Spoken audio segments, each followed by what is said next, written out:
Hi అండి, Punjabi dress మీద pant cutting చూద్దామా. చాలా సింపుల్గా ఇలాగైతే ఫోల్డ్ చేసుకోండి. ఫోల్డింగ్ మీ వైపు ఉండేలా చూసుకోండి.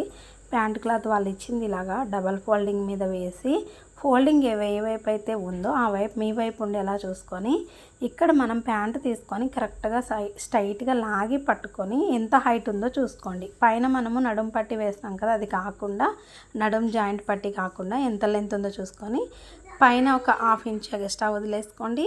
కింద వచ్చేసి 1.5 ఇంచ్ ఫోల్డింగ్ కోసం ఎక్స్ట్రా వదులుకొని ఇక్కడ మనం కిస్తా ఎంత ఉందో చూసుకొని కిస్తాకి కూడా ఒక 2 ఇంచెస్ అంటే మనం ఖర్చు తీసుకుంటాం కాబట్టి 2 ఇంచెస్ అనేది ఖర్చు తీసుకొని ఇలాగైతే మనకి అక్కడ కాల్ లూజ్ ఎంత ఉందో చూసుకోండి. పక్కన 2 ఇంచెస్ ఖర్చు పెట్టుకోండి.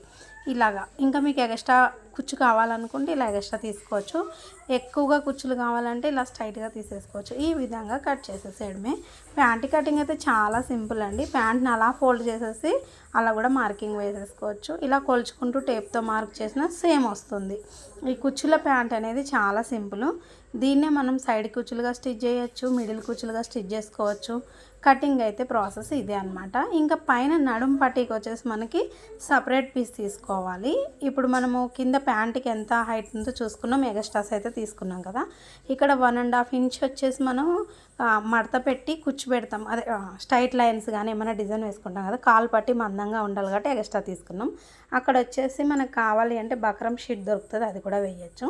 ఇక్కడ చూడండి, నడుం పట్టీకి వచ్చేసి మనము 4 మడతల మీద, అది నడుమును కూడా 4 మడతల మీద తీసుకొని అటు 1/2 ఇంచ్ ఇటు 1/2 ఇంచ్ ఎగస్ట్రా తీసుకున్నాను పైన నడుం పట్టి ఫోల్డ్ చేసుకోవడానికి. అంతేనండి ప్యాంట్ కటింగ్.